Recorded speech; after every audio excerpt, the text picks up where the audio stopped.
Узбеки дамагліся выканання сваіх патрабаванняў у Беларусі. А што самыя беларусы, як прапаганда змагаецца з усім нацыянальна арыентаваным і як агучвае тое, што хоча знішчыць сам Лукашенка, і свята футболу, якое пакажуць на стадыёне «Дынама» ў Менску ўжо праз некалькі гадзінаў. Вітаю ў студыі «Белсат», у эфіры Віталь Бабін, запрашаю спадарства. Разам правесці бліжэйшую гадзіну, каб падсумаваць галоўнае за гэты тыдзень.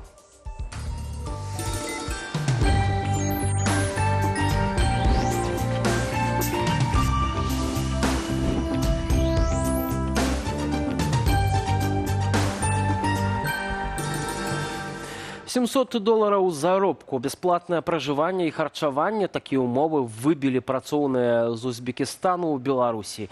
Ці прапаноўваюць нешта падобнае беларусам? І ці выгадна ўвогуле сельскагаспадарчаму сектару наймаць працоўных на такіх умовах? У тэме разбіралася Аліна Скрабунова. Мігранты з Узбекістану, якія прыехалі ў Беларусь на гэтым тыдні, ужо размеркаваныя ў арганізацыі прадпрыемствы аграпрамысловага комплексу Віцебскай вобласці. Пра гэта заявіў міністр унутраных справаў Іван Купракоў. Ён жа загадаў сваім падначаленым дапамагчы мігрантам з адаптацыяй. Иногда люди, когда переезжают с одного района в другой район, есть определенная специфика. Здесь люди приехали в другую страну. Нам необходимо объяснить гражданам Узбекистана особенности нашего законодательства. Это нужно делать в обязательном порядке, начиная с аэропорта. Все довести, все рассказать.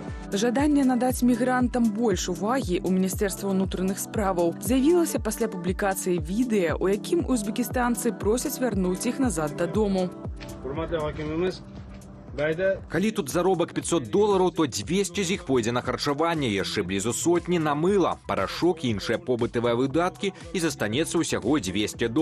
Дзеля гэтага сядзець тут, марнаваць час, які ў гэтым сэнс? Хіба дзеля гэтага нас адправілі з Узбекістану? Мы сюды не адпачываць прыехалі, а працаваць. Акрамя таго, у відэазвароце узбекі паскардзіліся на дрэнны стан жытла, куды іх засялілі. Маўляў, рэальныя ўмовы пражывання аказаліся значна горшыя за абяцаныя еўрапейскія стандарты. Пасля таго, як усе незалежныя медыа распаўсюдзілі гэты відэазварот, Иван Кубраков мусіў апраўдвацца. Никаких абсолютно проблем и вопросов нету. Все граждане зарегистрированы, они трудоустроены на сегодняшний день. Те бытовые вопросы, которые возникали, они уже все решены. Пасля размоваў з беларускімі міліцыянтамі і тлумачэнняў беларускага заканадаўства узбекі далі задні ход. Праз дзень пасля першага звароту яны распаўсюдзілі новы. Ассаляму алейкум, паважаныя грамадзяне. Калі ласка, хутчэй выдаліце гэтае відэа. Не ведаю, вы маглі няправільна яго зразумець. Відэа было знятае ў першы дзень, калі мы толькі прыехалі на новую працу. Цяпер праца ўжо іншая. Цяпер яны забяспечваюць нас працаю, даюць працоўныя месцы. Аўтар гэтага відэа агучыў новыя ўмовы для мігрантаў з Узбекістану. $700 заробку, а таксама забеспячэнне жытлом і ежай. Плюс выходныя. Новыя побытавыя ўмовы для працоўных з Узбекистану показали пропагандистские каналы. Проинформировали с магазина там и пошли там, видели там, купили кое-что, который там у нас пока нету. Все хорошо. І нават $700 усё роўна не тая сума, на якую разлічвалі узбекі, калі пагаджаліся ехаць у Беларусь. Агентства вонкавай міграцыі Узбекістану заявіла, што першапачаткова прадугледжваліся сярэднія заробкі $900 000, а максімальны $1200. Але для беларускіх калгасаў плаціць замежнікам нават $700, ды яшчэ і забяспечваць іх ежай і жытлом стратна. Эксперты ўпэўненыя, улады пайшлі на гэта штучна, каб патушыць медыйны пажар. Ведаем, что им директор сказал, что я не могу вам дать больше, чем $500, да, то коли дают $700, то відавочна, что гэта не вельмі выгодно, да. Ёсць пытанне, там магчыма гэтых мігрантаў перараспределили на іншыя прадпрыемствы, там было, былі такія намеки, что хтосьці пайшоў на іншае прадпрыемства. Але навскідку можна сказаць, што не, гэта не вельмі выгодна і што гэта адбылося толькі таму, што вось яны там сказали, мы не хочам працаваць за такія грошы. Для параўнання, звычайны беларускі працаўнік на вёсцы нават пры афіцыйнай сярэдняй лічбе Белстату $2165, гэта каля $670 бруднымі, рэальна атрымлівае значна менш. Вот те же $700 это сегодня. Сегодня это нормальный заработок для 16-часового рабочего дня. Сегодня на селе уборочная идет, и действительно люди работают по 16 часов, то есть 2 смены. Но если разделить это пополам, то это будет 350. И нормальная зарплата у нас 1000-1500 рублей. В сельском хозяйстве это 350-450 долларов. Дамоўленасць пра працоўную міграцыю з Узбекістану ў Беларусь паўстала паміж Александром Лукашенко і прэзідэнтам Узбекістану Шаўкатам Мірзіёевым на пачатку ліпеня. Паводле яе ў Беларусь мае прыехаць 5000 працоўных з Узбекістану. У першай партыі было 255 чалавек. Ну так, некалькі человек могут зараблять 1500. Ну, там 250 вы можете платить 700.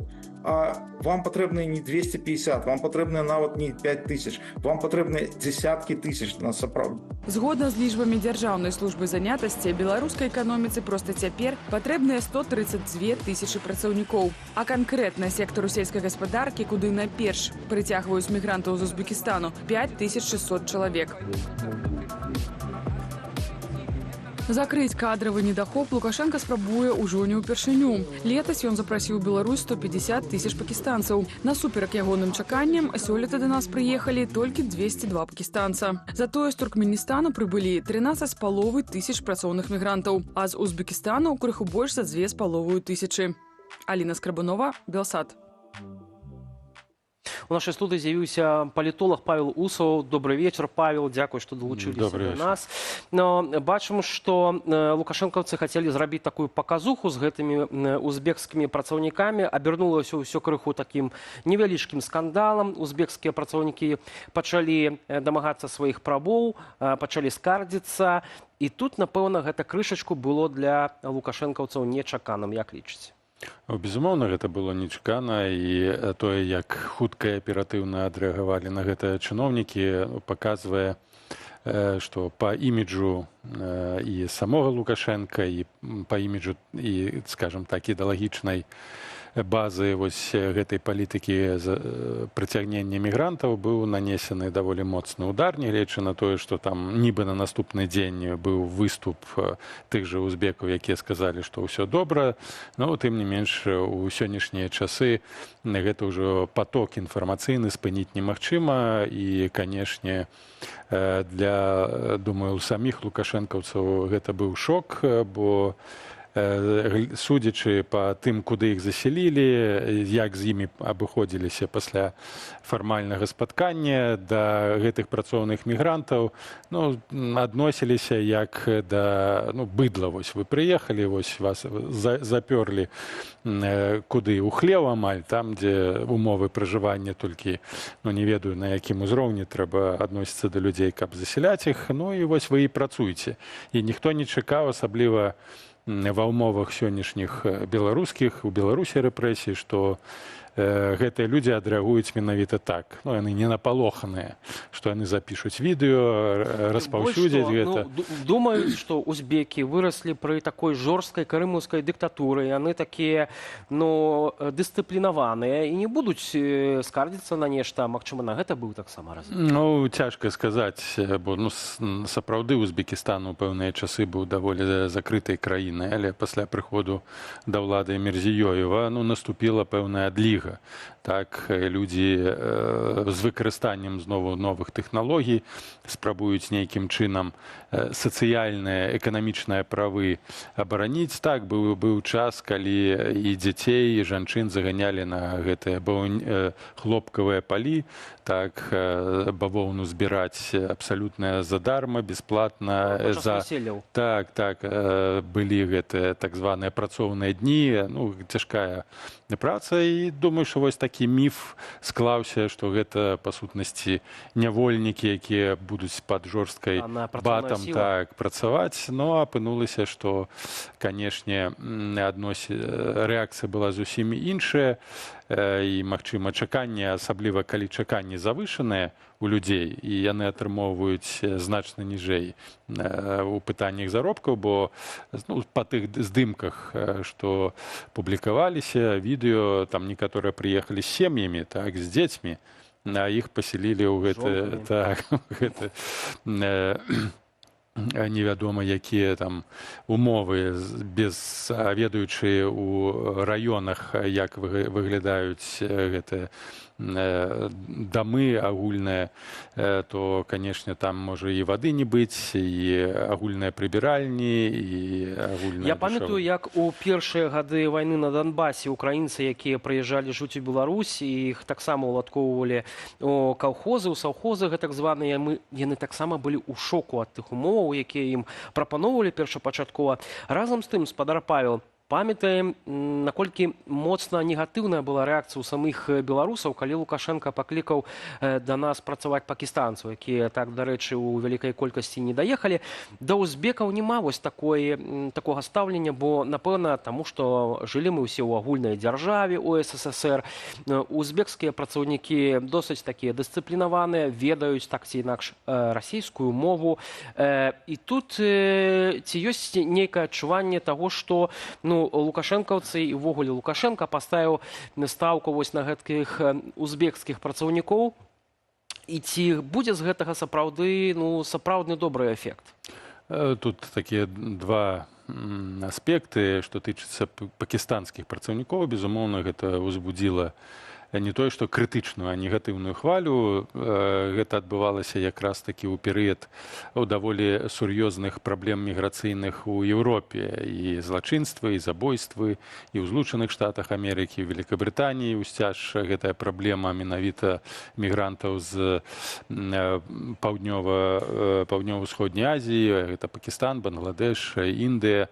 Гэта іншая цывілізацыя. Так, хаця узбекі і з'яўляюцца ўсё ж такі ісламскай нацыяй, і у пэўным сэнсе геапалітычным гэта азіяцкі рэгіён, тым не менш частка іх, асабліва тыя, хто нарадзіліся ў 70-х, 80-х, яшчэ прышчэпленыя той савецкай культуры, інтэрнацыянальнай мовы, разуменне агульнай прасторы, тым больш, што шмат і узбекаў, і таджыкаў працуе ў Маскве і шукаюць якраз такі на еўрапейскай частцы былога Савецкага Саюзу лепшага жыцця. Яны і раней прыязджалі, і туркмены, і узбекі, і вучыцца, і працаваць, і на працягу апошніх дзесяцігоддзяў на цяжкай фізічнай працы яны працавалі. Але такога наплыву, умоўна, пры падтрымцы дзяржавы, канешне, нідзе ніколі не было. І тое, што запрапанаваў Лукашенко, зразумела, тут адразу выклікалі пытанні і бяспекі, ідзе гэтыя 150 тысяч пакістанцаў рассяляць. І нават калі прыедуць абяцаныя тыя ж 10, 15, 20 тысяч, а беларусам патрэбна ад 130, не беларусам, а гаспадарцы патрэбна ад 130 до 160 тысячаў працоўных рук, асабліва у сферах такіх цяжка фізічнай працы, гэта і сельская гаспадарка, і будаўніцтва, то гэта ўжо перагіб, пераўхіл, які невядома чым ўсё ж такі скончыцца для Беларусі. Нават такая колькасць, каля 100 тысяч мігрантаў, завезеных з Азіі, гэта будзе сур'ёзным выклікам. Калі Лукашенко не разумее, чым гэта ўсё можа скончыцца, то трэба яму ў Маскву прыехаць і пахадзіць па вуліцах. Не на лімузіне, Мерседесе прыехаць у Крэмль, а пахадзіць па вуліцах. Я не супраць, скажем так, міграцыі, але гаворка вядзецца ўжо пра тое, што Масква гэта не рускі горад. Разам з тым, адрэагавалі ўлады ўжо вось на гэтую крытыку, непраўдана раздзьмута інфармацыйна і выкарыстоўваюцца апазіцыі для гарачага хайпу. Гэта кіраўнік адміністрацыі Лукашэнкі Дмітрый Крутой выказаўся пра абмеркаванне тэмы прыцягнення працоўных мігрантаў з Узбекістану ў Беларусь. Чыноўнік дадаў, мігрантаў запрашаюць выключна пад канкрэтныя інвестыцыйныя праекты. Давайте паслухаем і вернемся да нашай размовы. Узбеки, увидев, что мы реализовали у них в стране ряд очень хороших проектов, это связанных и с машиностроением, БелАЗ, МАЗ и другие наши флагманы, это сфера переработки мясной продукции, это птица Серволюкс, это легкая промышленность, Марк Формель и так далее. Они увидели, что мы серьезные партнеры, и президент Узбекистана выступил с, скажем так, встречной инициативой. В Беларуси они хотели бы реализовать инвестиционные проекты, связанные с агропромышленной переработкой в первую очередь. Под эти инвестиционные проекты, естественно, они бы привлекли свои трудовые ресурсы. Это абсолютно не бесконтрольная какая-то миграция. То бок міграцыю будуць кантраляваць, і пры гэтым улады не ставяць на тое, каб вярнуць тых беларусаў эканамічных мігрантаў, у тым ліку, якія з'ехалі пасля 2020 году, а ставяць на міграцыю, на замежнікаў. Чаму так адбываецца? Гэта ўжо прадуманая дзяржаўная палітыка, якая якраз такі прыпадае на той перыяд з 2020 году, прыпадае на перыяд рэпрэсіяў, якія вымусілі, ну, не толькі эканамічна актыўныя, яны палітычна актыўныя. Па сутнасці тут няма розніцы. Гэта сярэдні клас. Ён яшчэ ўвесь не выехаў, але умоўна тыя 200-250 тысячаў, якія вымушаны былі выехаць таксама з прычыны палітычных рэпрэсій і пагроз, ну, гэта, скажем, залатой клас, так? Гэта залатыя тысячы, гэта спецыялісты, інжынеры, гэта лекары, ну, то бок, магчыма, там некаторыя сферы можна замяніць працоўнымі мігрантамі, але, ну, як я ўжо казаў, калі прыедзе там 100-150 тысяч чалавек, гэта ўжо будзе адчувацца і будзе ўплываць уже на сацыяльныя працэсы ў Беларусі, а так, канешне, Лукашенко не ідзе і не пойдзе, хутчэй за ўсё, на нейкую адлігу, на тую палітыку, якая стварала б умовы для вяртання людзей, бо нават з таго, што я ведаю, з таго, што я назіраю, з размоваў, ужо людзі пасля школаў, то бок моладзь, якая па ідэі павінна была працаваць на развіццё дзяржавы, на развіццё краіны, яна ўжо думае там у 10-11 класах, бацькі, самі вучні, выпускнікі думаюць пра тое, ну, куды з'ехаць, дзе знайсці магчымасці. І калі б тая ж самая Польшча ці Літва стваралі б большыя умовы для прыняцця той жа моладзі, праграмы стыпендыяльныя, то я думаю, што працэс у значнай ступені бы прыспешыўся. Гэта людзі, якія, ну, выязджаюць, па сутнасці, шмат у чым у чыстае поле, але матывацыя з'ехаць з краіны вельмі вялікая. Улада не робіць нічога дзеля таго, каб і не зробіць нічога. Трэба разумець, што гэта адмысловая палітыка па дэкультывізацыі беларускасці, па знішчэнню беларускасці, па знішчэнню таго, што ў перспектыве магло б стварыць пагрозу для уладаў. Гэта актыўная моладзь, гэта актыўны эканамічны клас, які ўсё роўна будзе ў апазіцыі да сістэмы. І таму вось гэта трэба выпальваць тое, пра што казаў так званы эксперт, псеўдаграмадзянін Беларусі Гіен, там забіваць, так, ну, просто вось гэта фейс, твар вось гэтай палітыкі па вынішчэнню беларускасці, а потым, конечно, яны будуць завазіць пачкамі мігрантаў, думаючы так, што, ну, гэта спрыяць будзе стабільнасці ўнутранай. Для гэтага пакалення кіроўнай улады, якая ставіцца да Беларусі выключна меркантыльна, пражыць бы нам тут у гэтых умовах яшчэ некалькі год, а пасля нас хоць потоп. Спадар Павел, вось Наталья Качанова казала, што узбекі палюбяць Беларусь. Так, вось улічваючы тое, што улады заўсёды як бы спрабуюць узяць у любую сферу, любых грамадзянаў пад кантроль. Вось Кубракоў кажа, што трэба узбекам там будзе тлумачыць асаблівасці нашага там заканадаўства проста ў аэрапорце. Калі яны пабачаць гэтыя замежнікі, як у Беларусі выбудоўваюцца ўвогуле адносіны з працоўнымі, да і ўвогуле з людзьмі, ці сапраўды яны палюбяць нашу краіну?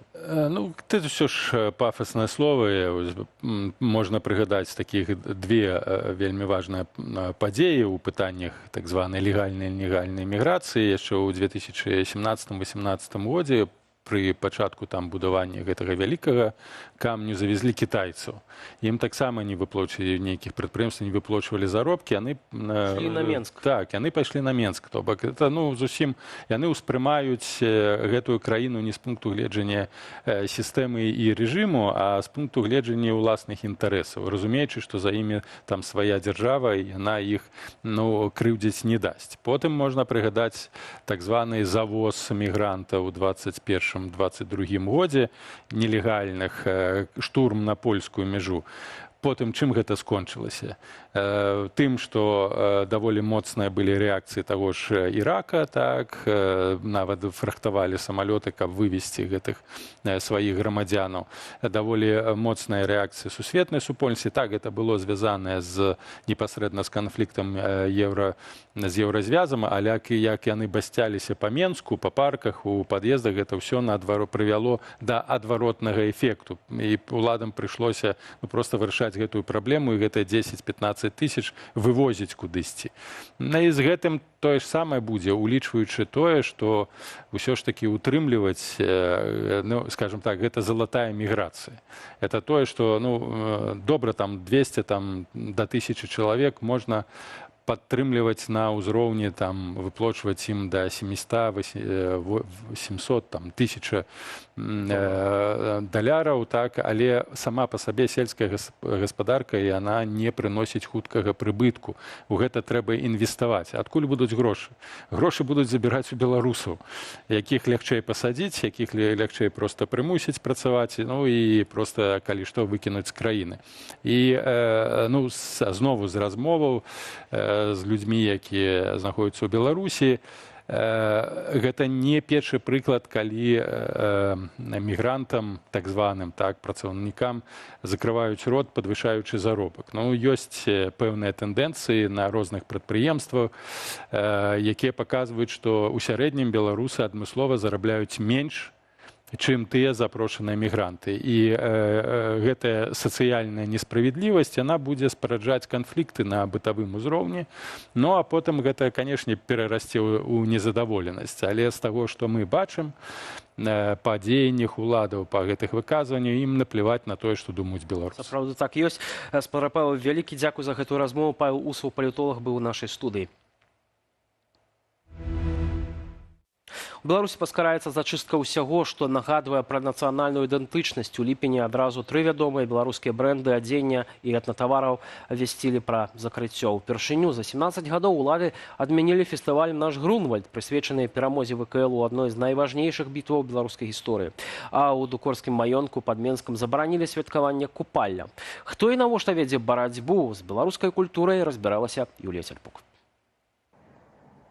Усё мінае, гонар не мінае, бо народжаны адным сумленнем. Урывак з вершу Караткевіча распачынае развітальную абвестку на сайце брэнду эксклюзіўнага беларускага адзення «Гонар Бюай».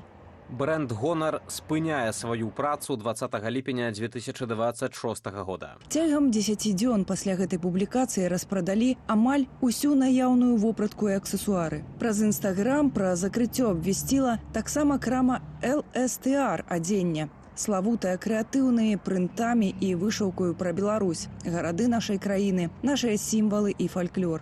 Пасля 13 гадоў працы ў сталіцы на вуліцы Сухой закрылася першая беларуская этнакрама «Рагна». Дзяржава забірае ў людзей права на нацыянальную ідэнтычнасць, а ў прадпрымальнікаў хлеб, кажа былы ўладальнік аршанскай сувенірнай цудоўнай крамы, якая вымушана закрылася ў першую хвалю рэпрэсіяў у 2021 годзе. Акрамя таго, што ёсць попыт сярод пакупнікоў, гэта ж яшчэ і даход не толькі для прадпрымальніка, які валодае крамай, а гэта даход для рамеснікаў, для якіх у Беларусі вельмі мала магчымасці прадаваць свае вырабы. З адной такой крамы можа жыць і харчавацца парадка 20-30 рамеснікаў. Праваабаронцы цэнтру «Вясна» высветлілі, што уласнік адной з крамаў прайшоў праз затрыманне і допыт сілавікоў, якія запатрабавалі закрыць бізнес. Прынты з цытатамі класікаў, васількі, свае беларускія арнаменты і жарты. Нічога забароненага дзейным рэжымам крамы не прадавалі. Прычыну рэпрэсіўных рашэнняў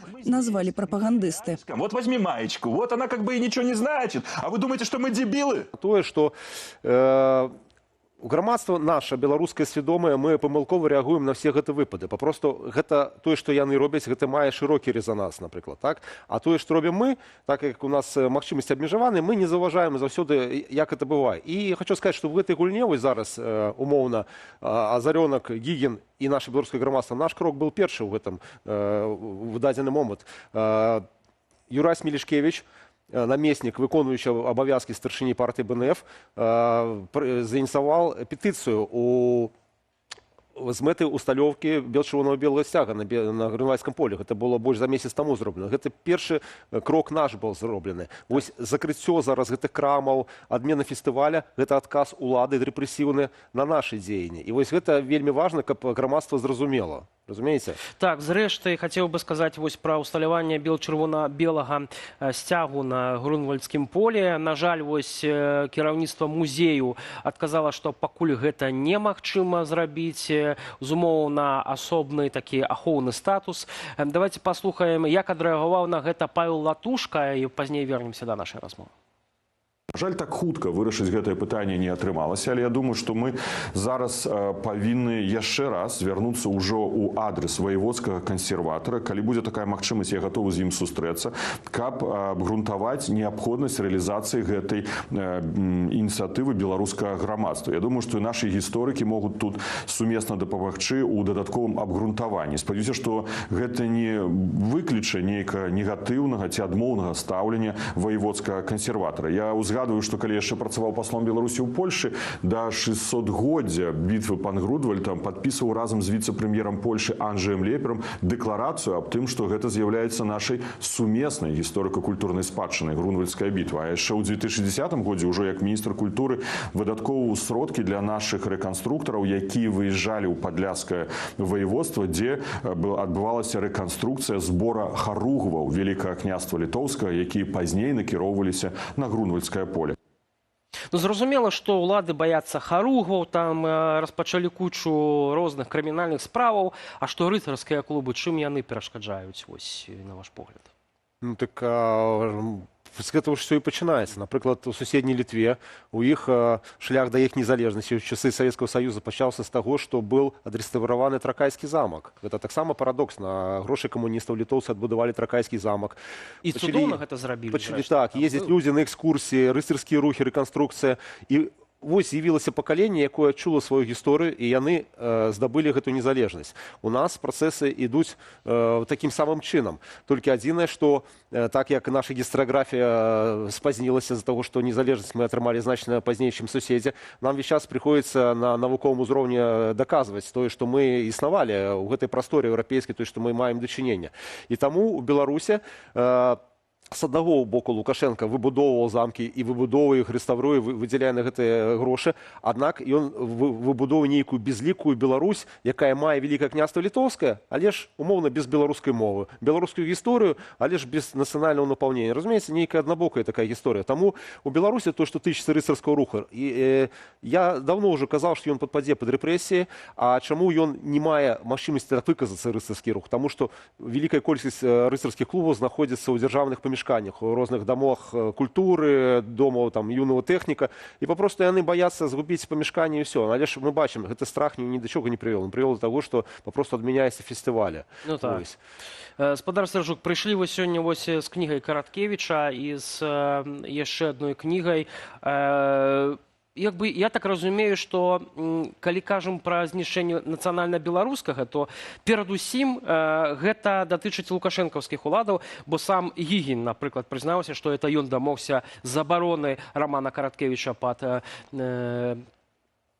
Значыцца, і тут у вас земля под белымі крыламі. Так, Владимира Караткевича «Земля под белыми крылами», выданне 1977 года, при Советском Союзе. Это было, я не ведаю, ці бачна, ці не, але ж хочу показать вокладку у книжки 1977 года «Погоня» и батальные сцены з Аршанской битвы 1514 года. То при Советском Союзе, при коммунистах Владимир Караткевич меў магчымасць друкаваць і паказваць беларусам іх гісторыю. У тым ліку «Каласы пад сярпом» тваім знакаміты роман. А што тычыцца Гігіна, вы ж ведаеце, гэта ж спадар вельмі небяспечны, гэта ж вораг Беларусі. І ён, наколькі, калі я не памыляюся, раней быў, ці можа зараз, ён быў кіраўніком Нацыянальнага архіва Рэспублікі Беларусь. І Нацыянальную бібліятэку зараз. Так, так, там на тэрыторыі бібліятэкі ж архіў, я там працаваў гэтых архівах, гэта ж не вельмі небяспечныя людзі. І нашы гісторыкі, якія ў Беларусі, яны мусяць іх браць на кантроль. Умоўна кажучы, нашы гісторыкі, архівісты беларускія зараз ужо ў Беларусі мусяць працаваць над тым, каб захаваць нашу нацыянальную спадчыну. Таму што яны пачалі з кніг, яны пачнуць з архіву, будуць працягваць. Атрымоўваюцца проста лукашэнкаўскія ўлады ставіць на чале розных нацыянальна арыентаваных інстытуцый, людзей, якія хочуць знішчыць гэтыя інстытуцыі. Адыёзных такіх спадароў ставіць. І я для чаго кажу, што гэта не толькі зараз пачалося. Весь час, за час кіравання Лукашэнкі гэтыя працэсы ішлі. Яны крыху замедлілись пасля 2014-2015 года, пасля акупацыі Крыма. Калі Пуцін акупаваў Крым, Лукашенко вельмі спужаўся. Я просто ведаю, як беларускамоўны чалавек, я бачу, як змяняецца стаўленне ў грамадстве да беларускай мовы. І за гэты час змянілася. Мы прыйшлі до 2020 года, і все. Зараз ідзе умоўна контррэфармацыя і будзе вынішчэнне ўсяго нацыянальнага. Разам з тым, ось той жа Мікола Статкевіч звяртае ўвагу пра тое, што гучныя тэзісы прапагандыстаў гэта тое, што хоча сам Лукашенко. Ці гэта нонсенс, калі кіраўнік дзяржавы, беларускай дзяржавы, хоча знішчыць усё беларуска? Вот як гэта можна зразумець? Гэта абсалютны нонсенс, гэта выключэнне ввогуле з нармальнай в гісторыі развіцця дзяржавы не толькі нашай, а ввогуле такого не можа быць у свеце. І калі б не гэта шалёная прапаганда, вось на дадзены перыяд гэта розныя Азарёнкі і Гікіны, раней в Савецкім Саюзе працавала прапаганда, не можа такого быць, каб на чале дзяржавы стаяў чалавек, які не той, што зневажае, ненавідзіць сваю мову, сваю гісторыю. Вось. Мы тут, бачыце, тэма, крышачку, мы ўжо пашлі далей, мы адышлі ад тэмы Грюнвальда. Так, і хацелася б да яе, безумоўна, вярнуцца яшчэ, бо усталяванне чырвона-белага сцяга гэта у тым ліку можа быць і засведчыла б для нас усіх, што гэта мы таксама частка гэтай вялікай гісторыі. Так, наколькі гэтая ініцыятыва зараз можа мець свой працяг? Абавязкова будзе працяг. Я ўчора размаўляў з Яросем Мірашкевічем, сабраў таксама інфармацыю пра гэта. Тое, што зараз не ўдалося вось на менавіта гэты фестываль паставіць гэты сцяг, гэта зусім не трэба разглядаць як нейкую паразу ці адмову. Толькі месяц таму была пададзена гэта собрана петыцыя. І трэба разумець, што для Польшы бітва Грюнвальдская гэта не проста шараговае нейкае свята. Для Польшы гэта свята нацыянальнага ўзроўня. Тое, што польскае кіраўніцтва пайшло насустрач, вось, гэта ўжо вялікі крок у тым, што мы за сябе пры сябе заявілі. І ніякага негатыва, вельмі пазітыўна ўсё прынята. Я ведаю, што ад штаба Ціхановскай было, ад офіса Ціхановскай пісьмо было накіравана арганізатарам фестываля. Так, сама Ціхановская падтрымала. Так. І то бок я, можа быць, возьму на себе такую смеласць і ініцыятыву, але ж трэба умоўна, як нашы продкі калісьці тады праявілі ініцыятыву, біліся ў гэтых бітвах і перамагалі, то і трэба і зараз не губляць час. Я хацеў бы абвесціць аб стварэнні такого руха грамадскага, назовем его Грюнвальд. Ось Грюнвальд, які аб'яднае усіх беларусаў незалежна ад палітычных поглядаў, і мы, вось беларусы эміграцыі, папросту мусім аб'яднацца, каб, скажем, наступнага года і сярод гледачоў была вялікая колькасць чырвона-белых сцягоў. Мы памятаем Вільню з пахаваннем Каліноўскага, як гэта грамадскі рэзананс, які мела. Вось, і я буду працаваць з беларускімі рэканструктарамі, каб мы выставілі, магчыма, сваю харугву на Грюнвальдскае поле. То бок, давайце разам пачнем гэты працэс. Умоўна, праз год мы пабачым, што будзе. Працяг будзе абавязкова, магчыма, гэта будзе ўсталяванне помніка, які, напрыклад, ад літоўскага боку там стаіць помнік. Вы ведаеце, таму што ўсталяванне сцяга гэта умоўна праца такая справа залежная ад палітычнай кан'юнктуры. Напрыклад, у этом годзе на Грюнвальдскім поле быў афіцыйны сцяг Польшы, ваярскі сцяг короны польскай таго часу і ваярскі сцяг Великого княства Літоўскага. Ні літоўскага сцяга, ні украінскага сцяга не было, таму што ёсць супярэчнасці палітычныя. Калі мы зберем сродкі, усталюем там помнік ад беларускага народу, гэта будзе на дзесяцігоддзе, на стагоддзе, эта памяць будзе ад нас. Таму умоўна так беру на сябе смеласць, ініцыятыву і абяцаю, што буду гэтым займацца, каардынацыяй і гэтак далей.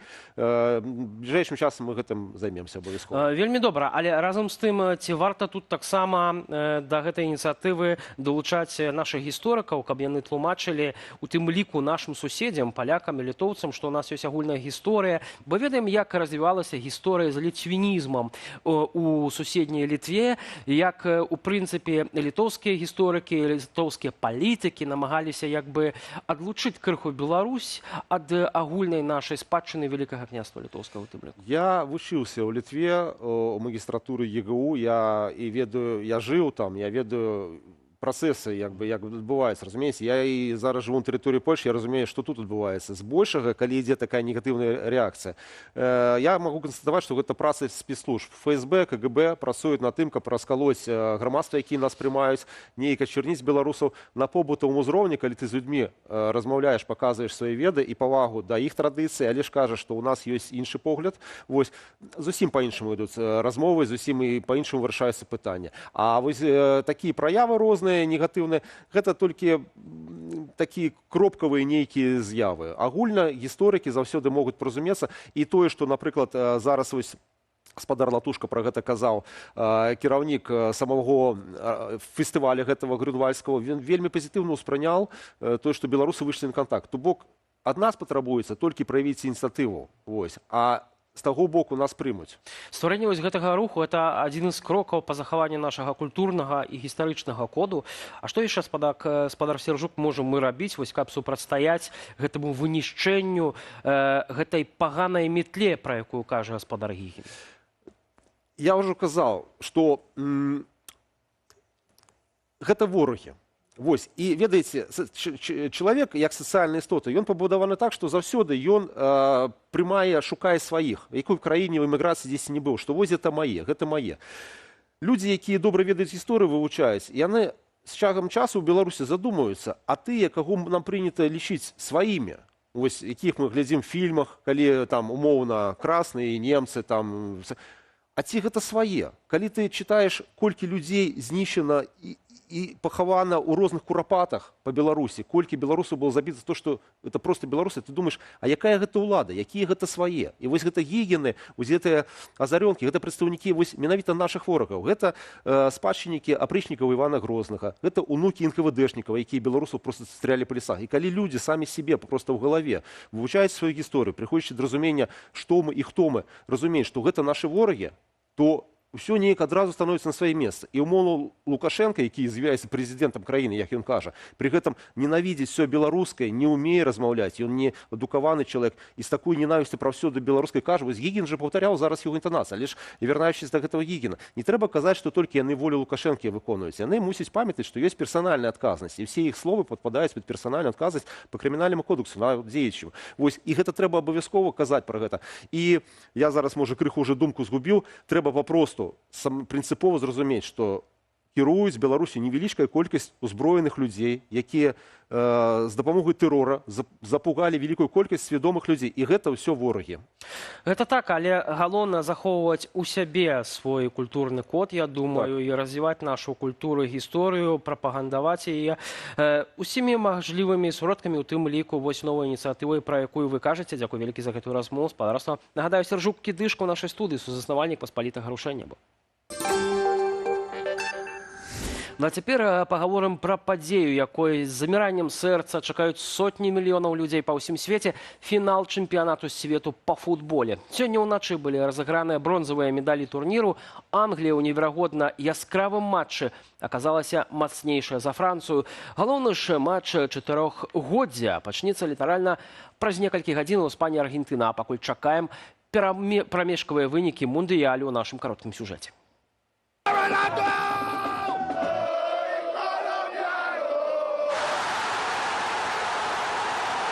Яскравыя матчы і чалавечыя драмы, скандалы, рэкорды і, канешне, сотні галоў на любы густ. 23-й чэмпіянат свету па футболе падыходзіць да канца.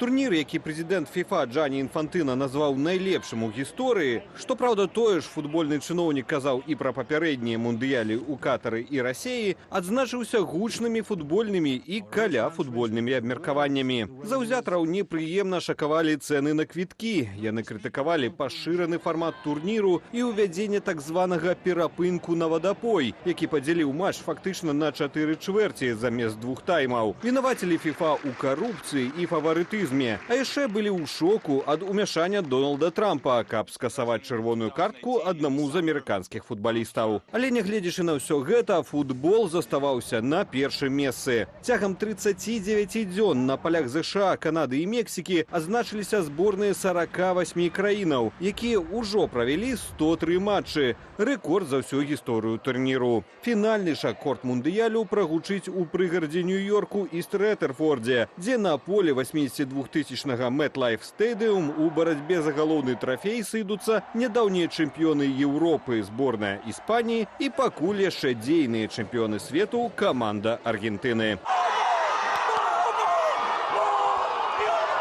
Асаблівай разынкай фіналу стане супрацьстаянне галоўных зорак камандаў 39-гадовага ветэрана Ліонеля Мессі і Ляміна Ямаля, якому толькі тыдзень таму споўнілася 19. Адметна, што іспанец, якога ўжо называюць спадкаемцам Мессі ў Барселоне, ужо сустракаўся з аргентынцам пры даволі цікавых абставінах. У 2007 годзе бацькі Ляміна Ямаля перамаглі ў конкурсе, дзе прызам была фотасесія з гульцом футбольнага клуба Барселона. І так выйшла, што 5-месячнага Ямаля купаў якраз тады яшчэ маладая узыходзячая зорка Барселоны Ліонель Мессі. Што гэта, як не найлепшы сімвал пераемнасці футбольных пакаленняў? Фаварытам фіналу адмыслоўцы і букмекеры бачаць іспанцаў. Аднак гульцы Аргентыны поўныя рашучасці другі раз запар узняць галоўны трафей над галавою. Тым больш, што гэты турнір найхутчэй стане апошнім для Мессі. Лепшага развітання для аднаго з найвялікшых футбалістаў у гісторыі прыдумаць цяжка. Хто ж пераможа, даведаемся зусім хутка. Стартавы свісток славенскага арбітра Слаўка Вінчыча прагучыць літаральна праз 2 гадзіны.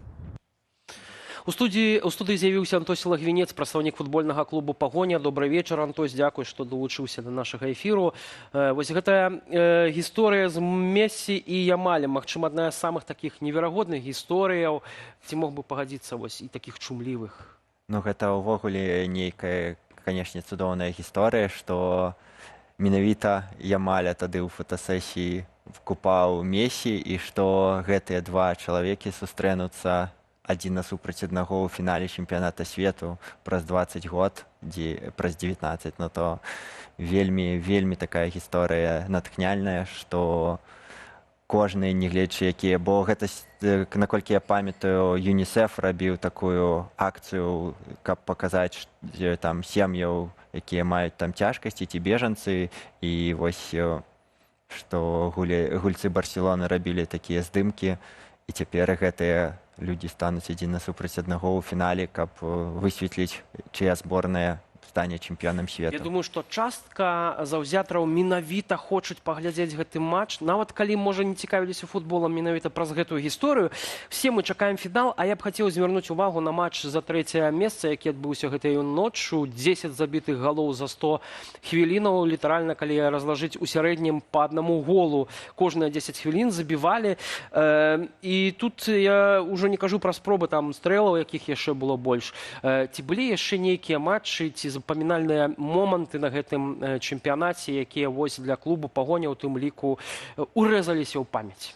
Гэта вельмі такі цікавы матч быў, бо шмат пра яго пісалі, што матч за 3-е месца нікому не патрэбны. Нават пасля такога выніку кажуць, што гэта несур'ёзны футбол, што выйшлі нейкі дваравы матч згулялі, але проста што зоркі, таму такі вынік. З іншага боку, у гэтым сезоне быў матч паміж Баварыяй і ПСЖ у першым паўфінале Лігі чэмпіёнаў, калі 5-4 скончылася. Усё, і ўсе захапляліся, які файны атакавальны футбол, найлепшы матч там 10-годдзя ці 100-годдзя. Ну і тут таксама мы пабачылі шмат галоў, прывітанне ўсім тым, хто быў супраць матча за 3-е месца. І мне здаецца, што мэта футболу гэта забіць гол, і было вельмі шмат галоў гэты матч, і тыя, хто глядзеў гэтай ноччу гэты матч, не пашкадавалі, што не спалі некалькі гадзін. Самае яшчэ вялікае адкрыццё, вось кажам пра 48 камандаў, пра нейкія новыя рэкорды, пра 103 матчы, так? І пры гэтым самае вялікае адкрыццё, напрыклад, для многіх стала зборная Нарвегіі. Ці для клубу «Пагоня» і цябе асабіста таксама гэта было нейкім адкрыццём вось на гэтым чэмпіянаце? Ну, я б не сказаў, што гэта было адкрыццё, гэта прагназавана моцная зборная, у якой Эрлінг Холанд забіваў галы ўжо колькі там матчаў запар, ставіў рэкорды, яны прайшлі кваліфікацыю без адзінай паразы, двойчы перамаглі Італію, якая ў выніку не выйшла на чэмпіянат свету, і казаць, што што гэта было неспадзявана, што Нарвегія добра выступіць, Але як самыя заўзятары зборнай Нарвегіі іх падтрымлівалі. Гэта вельмі прыгожая карцінка, файнае шоу, калі яны ўсе разам білі гульцы па барабану, яны веславалі свае гэты, так сказаць, гук вікінгаў там рабілі, то гэта сапраўды тое, што пайшло па-за футбол, бо гэтыя відэа, ролікі з гэтым святкаваннем пайшлі далёка па-за заўзятараў футбола і проста ў соцсетках запаланілі эфір апошнія там тыдні. На твой погляд, ці шмат было палітыкі? Ну, улічваючы, што матчы праходзілі, частка матчаў праходзіла на тэрыторыі Злучаных Штатаў, удзельнічалі амерыканцы ў гэтым чэмпіянаце, і ведаем скандал з умяшаннем Дональда Трампа ў тым ліку. Што можна сказаць? Скандалаў хапала, і тое, як Дональд Трамп адмяніў, можна сказаць, чырвоную картку свайму нападніку, гэта вельмі упершыню такое сталася ў гісторыі футбола, і раней такіх прэцэдэнтаў не было, і спадзяюся, што больш не будзе, бо гэта прамое ўмяшальніцтва ў цэласнасць самога турніру. І таксама вялікую ролю адгульвае ў гэтым апроч Дональда Трампа кіраўнік FIFA Інфантына, который дазволіў, так бы сказаць, прыняў рашэнне, каб так выканалі, бо можна было як бы засупярэчыць, сказаць, што гэта не па правілах, што калі атрымаў чырвоную картку, то ўсё, на гэтым канец, але ён таксама як бы сваю долю віны мае, што як бы прагнуўся пад просьбай. Апроч гэтага хапала розных сітуацый, як, напрыклад, найлепшага афрыканскага суддзю з Самалі не пусцілі ў Штаты, і экстрана шукалі яму замену ў FIFA, каб хтосьці іншы суддзіў матчы, ці зборная Ірана, якая мусіла пасля матчаў адразу пакінуць свой стадыён і ехаць у Мексіку на базу, і не маглі застацца на тэрыторыі Злучаных Штатаў. То бок па-за футбольных праблем з арганізацыяй хапала, у тым ліку і кошты, і тое, як арганізавалі не толькі на самі матчы, яшчэ бралі там грошы за даезд у павялічаным памеры, за паркоўку, і гэтыя рэчы... А вось гэтыя рэчы яны не адварочваюць заўзятараў? Менавіта так, што FIFA абгрунтоўвала, што яны мусяць як бы за гэты год зарабіць на 4 гады наперад, і яны спрабавалі выцягнуць грошы з усяго, што яны маглі. Яны нават зрабілі афіцыйную старонку як бы перапродажы білетаў, дзе можна было загадзя набыць квіток і пасля прадаць камусьці іншаму, бо звычайна прадаць квіток на спартовую падзею ўжо нельга, але яны зрабілі сваю адмысловую сістэму, каб там браць велізарную камісію з боку таго, хто набывае, з боку таго, хто прадае. То бок некалькі разоў на тым самым білеце яны спрабавалі, і у іх атрымалася зарабіць грошы. Разам з тым, у беларускіх гледачоў, калі ёсць у іх у кішэні 6 рублёў, яны могуць сёння прыйсці на стадыён «Дынама» і паглядзець разам з усімі сваімі сябрамі, знаёмымі, да проста з аматарамі футболу, гэтае свята, фінал чэмпіянату свету. Калі мы кажам вось пра гэтае свята футболу для беларусаў, ці могуць увогуле беларусы марыць і спадзявацца на тое, што калісьці чэмпіянат свету можа прайсці на тэрыторыі нашай краіны?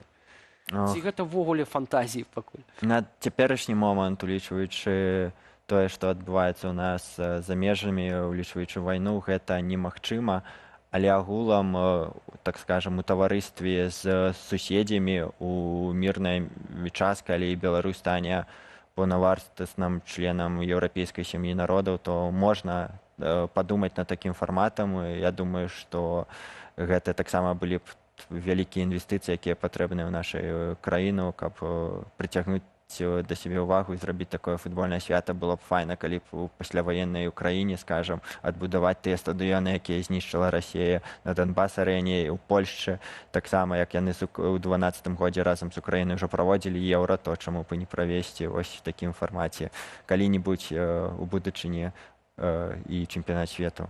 А ці беларусы калі-небудзь маглі б пабачыць зборную Беларусі на чэмпіянаце такога ўзроўню? Гэта вельмі цяжка ў цяперашнім стане, у тым стане, у якім знаходзіцца беларускі футбол, дзе зараз няма укладанняў грошай, бо ўсё залежыць ад таго, наколькі дзяржава і клубы укладаюць у развіццё маладога пакалення. Бо з цяперашняй сітуацыі спадзявацца на тое, што Беларусь выйдзе ці на чэмпіянат свету, ці на чэмпіянат Еўропы, вельмі цяжка. Канешне, зараз УЕФА стварыла, каб выйти на чэмпіянат Еўропы, можна выйграць Лігу нацый і мець такую магчымасць, але там яны ўжо плануюць змены ў гэтым фармаце, каб такую фортку закрыць, бо калісьці ў 20-м ці ў 21-м годзе, калі тады перанеслі праз ковід еўра, Беларусь магла таксама выйсці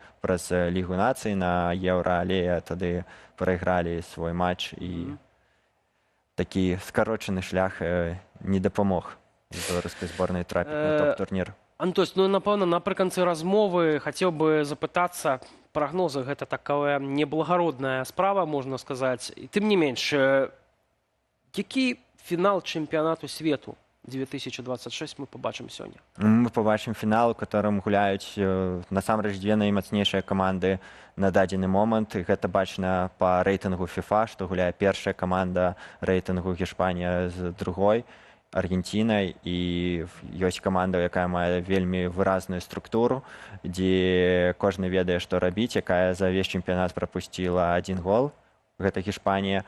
І ёсць Аргентына, якую проста цяжка перамагчы, якая ўсё робіць дзеля свайго зорнага гульца Месі. Уся каманда працуе на яго, уся каманда чакае ад яго нейкага цуда, і ён у кожным матчы гэтае цуда даваў. Кожны матч на гэтым чэмпіянаце альбо з голам, альбо з асістам.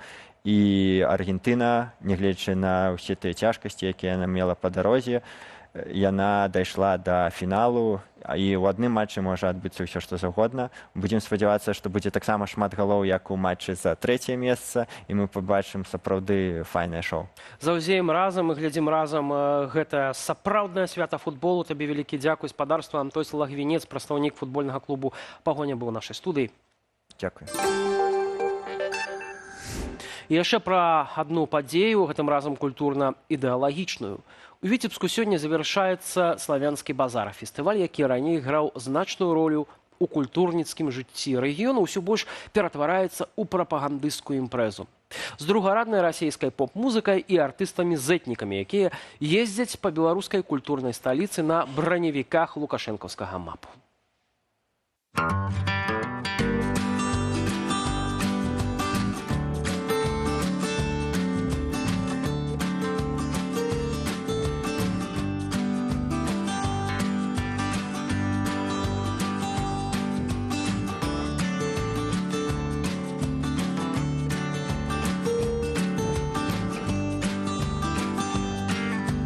Самае страшэннае, што можа адбыцца з імпрэзай такога ўзроўню, як славянскі базар, гэта быць пад патранажам прэзідэнта Рэспублікі Беларусь.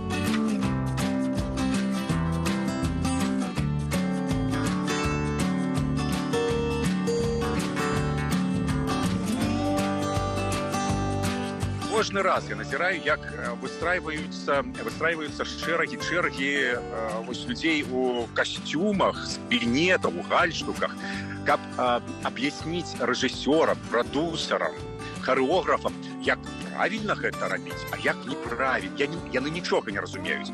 Ні ў славянскім базары, ні ў мастацтве, ні ў спевах, ні ў культуры ўвогуле. Але ж вось кожны раз, і з года ў год, яны вось гэтую чергу выстраююцца, каб казаць, не, гэта мусіць быць больш чырвона-зялёным.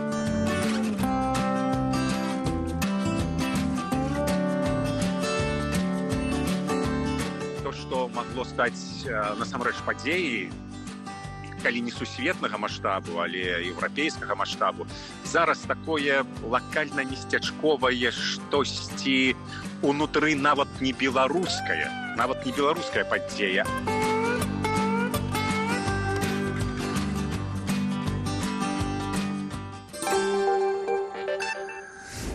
Такім быў гэты тыдзень. Зычу спадарству, каб наступны быў лепшы, чымся мінулы. Дзякую за вашу актыўнасць пад нашай трансляцыяй і прагляд праграмы. Да сустрэчы ў наступных эфірах.